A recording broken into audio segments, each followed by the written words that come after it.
Hello, I'm Steve. This is the Patio Heat channel where we create visual concepts of infrared heating as well as tips for outdoor comfort.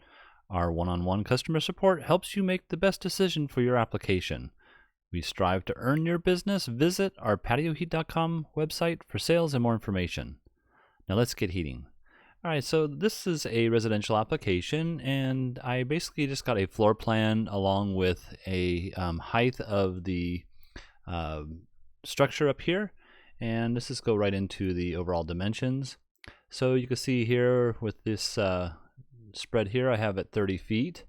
And I have this depth here of 17 feet 6 from outside post to the wall here. And then I have this area here. And I think I have this, well, it shows here at 19.6 to this line here. But I have it at 17.5. I'm not sure if it just wasn't to scale or not, but in any case, that's not that critical. But what might be a little bit more critical is this 9'6" here. So we do have the elevation of the bottom of this support beam at 8 feet off the ground.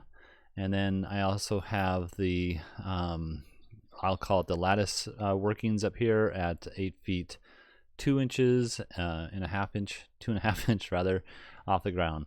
All right, I think that's about it. Not quite sure whether, there's a rooftop here. Not quite sure if there's doors or windows or whatnot that comes around here. I'm sure there are some, but I don't know any of the locations. So the only, I guess, issue might be is how close those windows or doors might swing out. If they do swing out, that we need to be concerned with that.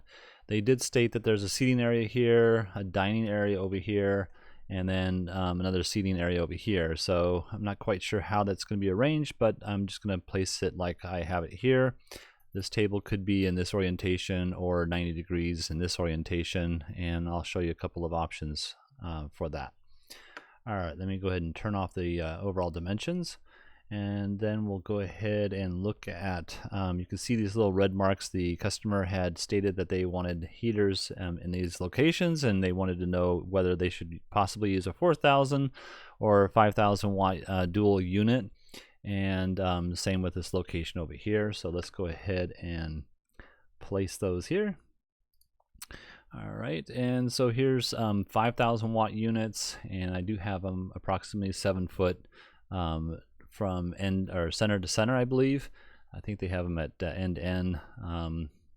In any case, actually I have them a little bit closer than that. Let's put that in here, because when I was marking it up there, I didn't quite think the 7 foot was working the way I'd like it. So yeah, it's a center to center on that. And this unit over here I do have at 6 feet off the edge of this wall, so I brought the heater all the way to the edge of the wall and moved it out 6 feet.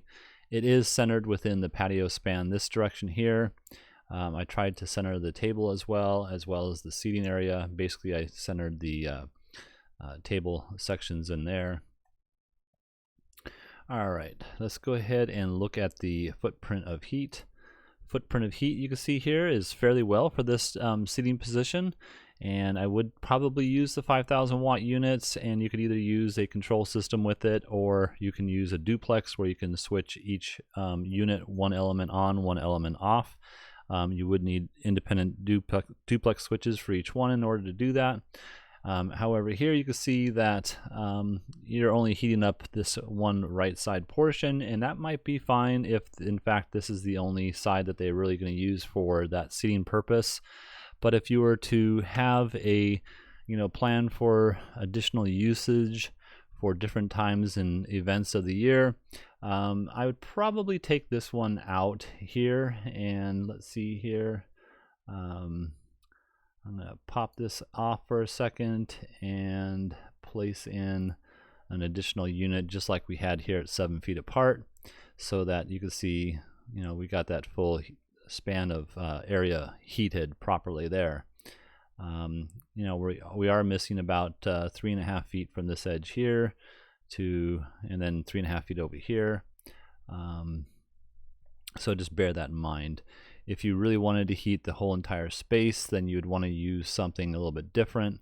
but this would work out just fine for this purpose, I would say. Looking over here, let's see here, I have that one hooked up here, and you can see that that would heat up this small section over here just fine. Again, if you wanted to heat up more area, you would need another additional unit, probably the same thing as these, 7 feet apart, center to center. And then also just note that I placed this right in the center from this beam here, going across the center portion of it, and that's where the center of the heater is.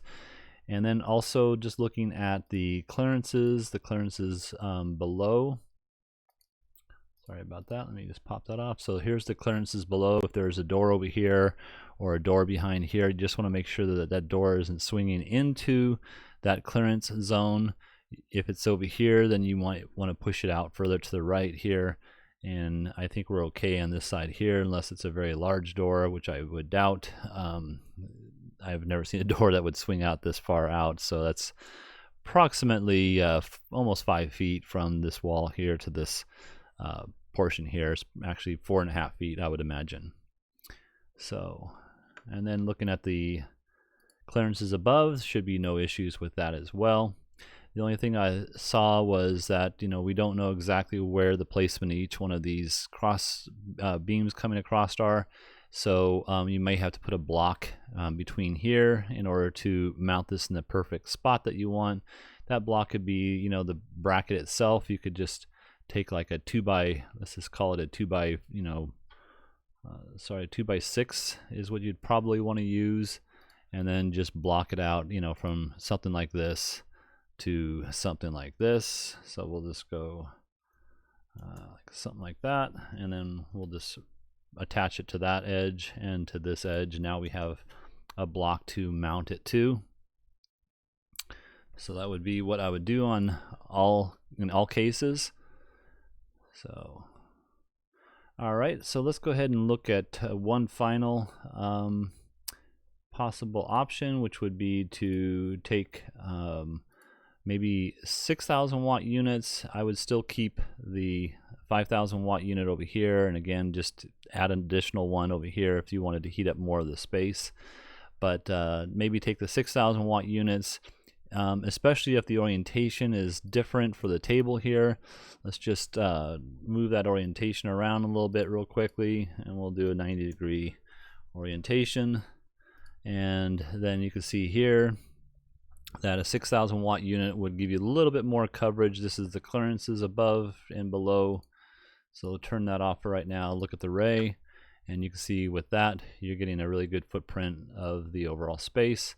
However, we're missing between here because of the distance that we're not attaching up here. So just something to bear in mind.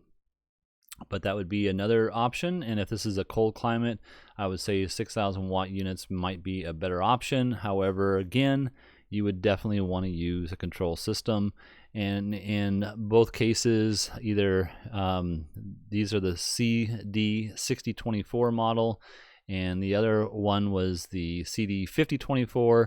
If you wanted the no control option, I would definitely go with a 4,000 watt unit on this, and that would mean that you could use the C4024, the SL4024, or the WD4024, all 4,000 watt units. They also make the CD4024, which you could use, and I would only use that one in this orientation here. Let's see here, this one here. If you wanted not to use a control system, I would go with the 4,000 watt unit here, but on a 5,000 watt unit, I'd really use either control or a duplex switch. 6,000 watt unit, I would definitely use a control in this application. So, all right, well, I hope this has helped. If you're looking for some assistance with your outdoor heating application and you'd like us to review your plans, please send your information into designs@patioheat.com. I'm Steve. And please consider hitting that like button. We don't advertise, we don't monetize with YouTube, and they will not promote us unless we receive a thumbs up from all of our listeners, and we truly appreciate that. Thank you. Have an excellent day.